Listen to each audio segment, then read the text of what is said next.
बिस्मिल्लाहिर्रहमानिर्रहीम। अस्सलातु वस्सलामु अलैका या सय्यदी या रसूल अल्लाह। अस्सलातु वस्सलामु अलैका या सय्यदी या नबी अल्लाह व अला आलिका व असहाबिका या सय्यदी या करीम अल्लाह। दोस्तों, मैं ਤੁਹਾਡਾ ਆਪਣਾ ਵੀਰ ਮੁਹੰਮਦ ਹੁਸੈਨ ਕਾਦਰੀ ਔਰ ਤੁਸੀਂ ਦੇਖ ਰਹੇ ਹੋ ਹੈਪੀ ਪੰਜਾਬ YouTube ਚੈਨਲ।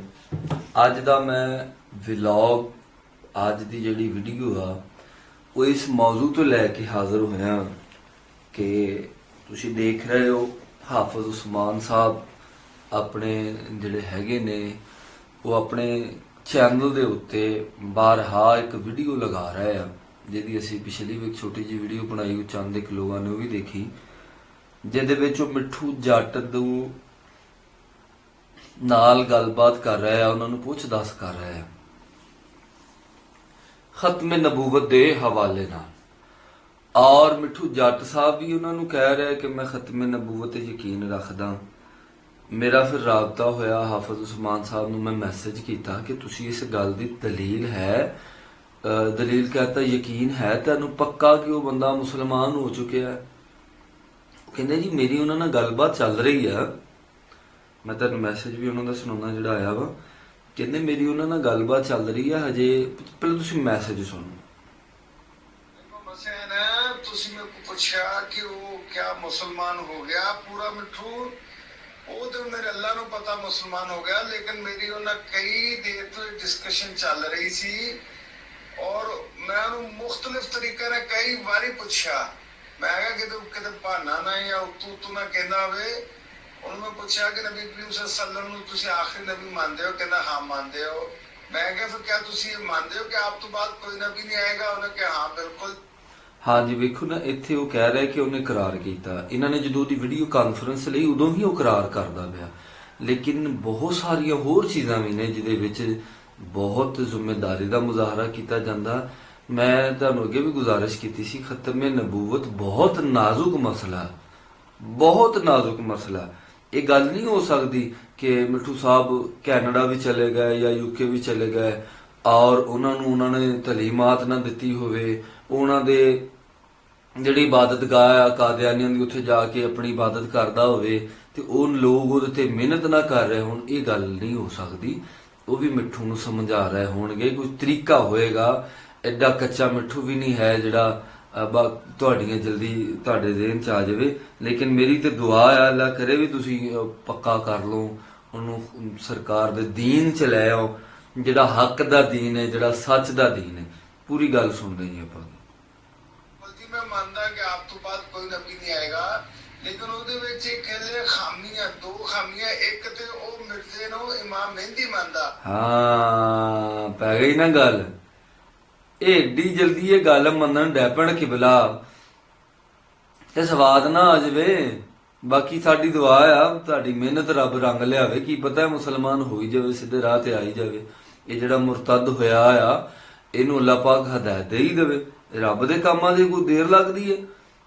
ਜਿੱਦਾਂ ਸਾਡੀ ਦੁਆ ਆ, ਜਿੱਦਾਂ ਸਰਕਾਰੇ ਦੋ ਆਲਮ ਨੇ ਦੁਆਵਾਂ ਫਰਮਾਈਆਂ ਆਪਣੇ ਸਹਾਬਾ ਲਈ, ਇਦਾਂ ਤੁਸੀਂ ਵੀ ਦੁਆ ਫਰਮਾਓ। ਕੋਈ ਮੱਕੇ ਮਦੀਨੇ ਤੁਸੀਂ ਬੈਠੇ ਆ, ਉੱਥੇ ਜਾ ਕੇ ਕਰੋ ਮੌਲਾ ਤੇਰੀ ਫਿਰ ਮਿਹਰਬਾਨੀ, ਸਾਨੂੰ ਇੱਕ ਚੰਗਾ ਬੰਦਾ ਆ ਕੋਈ ਸਾਨੂੰ ਦੇ ਦੇ, ਯਾ ਰੱਬੇ ਕਰੀਮ, ਯਾ ਰੱਬੇ ਰਊਫ ਰਹੀਮ, ਯਾ ਮਾਲਿਕ ਕਾਇਨਾਤ, ਕਰਮ ਫਰਮਾ ਦੇ। ਅਗਲੀ ਗੱਲ ਸੁਣੋ। ਔਰ ਸਾਡੇ ਉਲਮਾ ਜਿਹੜੇ ਅਕਸਰ ਉਹਦੇ ਦੇ ਨਜ਼ਦੀਕ ਜਿਹੜਾ ਸ਼ਖਸ ਹਜ਼ੂਰ ਸੱਲੱਲਾਹੁ ਅਲੈਹਿ ਵਸੱਲਮ ਦੀ ਤਾਲੀਮ ਤੋਂ ਹਟ ਕੇ ਕਿਸੇ ਨੂੰ ਇਮਾਮ ਮਹਿੰਦੀ ਕਵੇ ਤੇ ਉਹ ਮੁਸਲਮਾਨ ਨਹੀਂ ਹੈਗਾ। ਆਹ ਗੱਲ ਸੀ ਜਿਹੜੀ ਹੱਕ ਸੱਚ ਦੀ ਹੋ ਗਈ। ਇਮਾਮ ਮਹਿੰਦੀ ਮੇਰੀ ਸਰਕਾਰ दो आलम महबूब कायनात, जाने कायनात, जहान कायनात, शान कायनात, मेरे करीम आका कमा हक हुकूक और मुकम्मल दीन सानू दिता मेरे हबीब ने। वो दीन ਜਿਹਦੇ ਵਿੱਚ 1% ਵੀ ਕੋਈ ਗੁੰਜਾਇਸ਼ ਨਹੀਂ ਹੈਗੀ, ਐਸਾ ਦੀਨ ਦਿੱਤਾ ਹੈ। ਤੇ ਮੇਰੀ ਸਰਕਾਰ ਨੇ ਇਮਾਮ ਮਹਿੰਦੀ ਨੇ ਜਦੋਂ ਆਉਣਾ ਆ, ਉਹਨਾਂ ਦੀਆਂ ਨਿਸ਼ਾਨੀਆਂ ਵੀ ਦਸੀਆਂ। ਹਜ਼ਰਤ ਈਸਾ ਅਲੈਹਿਸਲਾਮ ਆਪ ਨੇ ਵੀ ਤਸ਼ਰੀਫ ਲਿਆਉਣੀ ਹੈ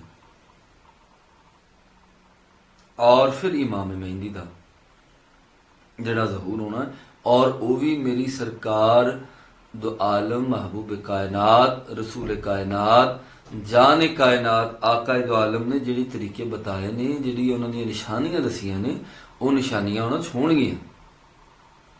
ਇੱਕ ਤਾਂ ਇਹ ਖਾਮੀਆਂ ਤੇ ਦੂਸਰਾ ਹਲੇ ਉਹ ਮਿਰਜ਼ਾਈਆਂ ਦੀ ਹੀ ਇਬਾਦਤਗਾਹ 'ਚ ਜਾ ਕੇ ਇਬਾਦਤ ਕਰਦੇ ਆ। ਹਾਂਜੀ, ਤੇ ਦੁਆ ਕਰੋ ਮੇਰੀ ਉੱਤੇ ਇਹਨਾਂ ਨਾਲ ਖੂਬ ਮਿਹਨਤ ਜਾਰੀ ਆ ਤੇ ਉਹ ਅੱਲਾਹ ਤਾਲਾ ਉਹਨਾਂ ਨੂੰ ਸਹੀ ਰਸਤੇ ਤੇ ਲੈ ਆਵੇ।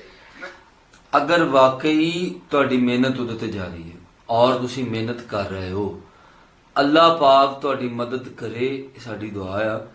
ਅਗਰ ਅੱਲਾਹ ਪਾਕ ਨੂੰ ਮਦਦ ਸ਼ਾਮਿਲ ਹਾਲ ਹੋ ਜਾਂਦੀ ਆ, ਉਹ ਮਿਹਨਤ ਕਰਕੇ ਤੁਸੀਂ ਉਹਨੂੰ ਮੁਸਲਮਾਨ ਕਰ ਲੈਨੇ ਆ, ਇਹਦੇ ਵਿੱਚ ਵੀ ਬਹੁਤ ਵੱਡੀ ਤੁਹਾਡੀ ਜਿੱਤ ਵਾ ਵੀ ਤੁਸੀਂ ਉਹਨੂੰ ਮੁਸਲਮਾਨ ਕਰ ਲਿਆ।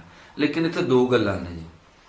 ਇੱਕ ਗੱਲ ਤਾਂ ਤੁਸੀਂ ਉਹਨੂੰ ਮੁਸਲਮਾਨ ਕਰਕੇ ਸਿੱਧੇ ਰਸਤੇ ਤੇ ਲੈ ਆਏ, ਦੂਸਰਾ ਉਹਦੀ ਦੋਸਤ ਅਹਬਾਬ ਰਿਸ਼ਤੇਦਾਰ, ਉਹਦਾ ਤਲਕ, ਉਹਦਾ ਪੈਸਾ, ਉਹਦਾ ਸਟੇਟਸ, ਉਹਦੇ ਮਾਮਲਾਤ ਸਾਰੇ ਇਸ ਕਾਦਿਆਨੀ ਹੋਣ ਦੀ ਵਜ੍ਹਾ ਤੋਂ ਉਹਨੂੰ ਉੱਥੋਂ ਵੀ ਧੱਜਕਾ ਲੱਗਣਾ ਆਇਆ ਕਿ ਇਹ ਮੁਸਲਮਾਨ ਹੋ ਕੇ ਦੁਬਾਰਾ ਮੁਰਤਦ ਨਾ ਹੋ ਜਾਵੇ।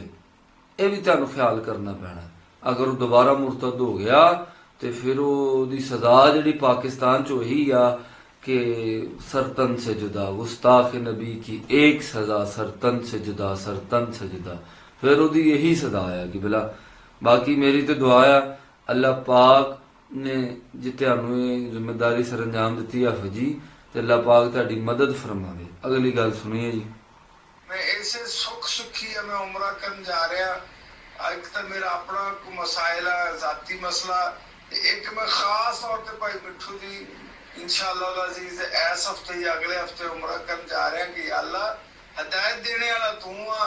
नबियों ने भी दावत दी है, हदायत तू दी है। इसी तरह ही असं अपने प्यारे महबूब सल्लल्लाहु अलैहि वसल्लम की सुन्नत पे अमल करते हुए उन्होंने दावत देने ताकि वो मुसलमान हो जाए, पूरे का पूरा दीन से दाखिल हो जाए। उदखुलू फी सिल्म काफा, पूरे के पूरे दीन में पूरे के पूरे दाखिल हो जाओ। ਹੁਣ ਆਹ ਐਂਡ ਵਾਲੀ ਗੱਲ ਤੁਸੀਂ ਸੁਣ ਲਈ। ਬਾਬਾ ਜੀ ਮੈਂ ਤੁਹਾਨੂੰ ਉਦੋਂ ਵੀ ਕਿਹਾ ਸੀ ਤੁਸੀਂ ਕਿਹੜੀ ਰੌਲੇ 'ਚ ਪੈ ਗਏ ਜੇ, ਤੁਸੀਂ ਕਿੱਥੇ ਕੌਡੀ ਕੁੜੀ ਦੇ ਤਬਸਰੇ ਕਰ ਰਹੇ, ਤੁਸੀਂ ਦੀਨ ਦੀ ਖਿਦਮਤ ਕਰੋ। ਮਾਸ਼ਾਅੱਲਾ ਬਹੁਤ ਸੋਹਣੀ ਦਾੜੀ ਹੈ ਤੁਹਾਡੀ, ਤੁਹਾਡਾ ਖਾਨਦਾਨ ਜਿਹੜਾ ਸਾਰਾ ਹਾਫਜ਼ਾਂ ਦਾ ਹੀ ਆ, ਬਜ਼ੁਰਗ ਵੀ ਤੁਹਾਡੇ ਹਾਫਜ਼ ਹੋਣਗਾ, ਉਹ ਆਪਣਾ ਦੇ ਬਜ਼ੁਰਗ ਵੀ ਹਾਫਜ਼ ਹਨ। ਤੁਸੀਂ ਖਿਦਮਤੇ ਦੀਨ ਹੀ ਕਰੋ। ਆ ਬਹੁਤ ਚੰਗਾ ਕੰਮ ਕਰ ਰਿਹਾ ਆ। ਅੱਲਾ ਕਰੇ ਕੰਮ ਤੁਹਾਡਾ ਹੋ ਜਾਵੇ। ਕਿਬਲਾ ਸਾਡੀਆਂ ਦੁਆਵਾਂ ਨੇ, ਅੱਲਾ ਤੁਹਾਡੀ ਖੈਰ ਕਰੇ। ਫਿਰ ਮਾਸ਼ਾਅੱਲਾ ਤੁਸੀਂ ਇਹ ਗੱਲ ਅਸੀਂ ਕਿ ਨਬੀਆਂ ਦਾਵਤ ਦਿੱਤੀ, ਬਿਲਕੁਲ ਨਬੀਆਂ ਨੇ ਵੀ ਦਾਵਤ ਦਿੱਤੀ, ਨਬੀਆਂ ਜੰਗ ਵੀ ਕੀਤੀ ਹੈ, ਮੁਸਲਮਾਨ ਕਜ਼ਾਬ ਦੇ ਖਿਲਾਫ ਜੰਗ ਵੀ ਕੀਤੀ ਹੈ। ਤਾਰੀਖ 'ਚ ਸਭ ਤੋਂ ਵੱਡੀ ਜੰਗ ਹਜ਼ਰਤ ਅਬੂ ਬਕਰ ਸਦੀਕ ਨੇ ਜਿਹੜੀ ਲੜੀ, ਉਹ ਮੁਸਲਮਾਨ ਕਜ਼ਾਬ ਦੇ ਖਿਲਾਫ ਹੀ ਲੜੀ। ਤੇ ਲਿਹਾਜ਼ਾ ਅਗਰ ਇਹ ਤੀਰ ਸਿੱਧਾ ਨਾ ਚੱਲਿਆ, ਇਹ ਮੱਖਣ ਸਿੱਧੀ ਉਂਗਲੀ ਨਾਲ ਨਾ ਨਿਕਲਿਆ, ਇਹ ਉਂਗਲੀ ਟੇਢੀ ਕਰਨੀ ਪੈਣੀ ਆ। ਤੇ ਲਿਹਾਜ਼ਾ ਮਿਹਰਬਾਨੀ ਕਰੋ, ਅੱਲਾ ਤੁਹਾਡੀ ਮਿਹਨਤ ਜਿਹੜੀ ਰਾਏਗਾ ਨਾ ਲਿਆਵੇ, ਅੱਲਾ ਪਾਕ ਤੁਹਾਡੀ ਮਿਹਨਤ ਦਾ ਫਲ ਦੇਵੇ। बड़ी मेहरबानी। इस चैनल को लाइक शेयर ज़रूर कीजिए, सब्सक्राइब ज़रूर कीजिएगा। मेरी दुआ है हाफिज उस्मान साहब अपने इस मिशन च कामयाब हों और अल्लाह पाक उन्होंने एक हदायत देवे मिठू जट साहब नूं और वो दीन इस्लाम च प्रॉपर तरीके नाल दाखिल हो जाए। लेकिन एडा सौखा उन्होंने भी दाखिल होना नहीं हैगा, टाइम लगेगा, मेहनत करनी पड़ेगी। अस्सलाम वालेकुम वरहमतुल्लाहि वबरकातुहू।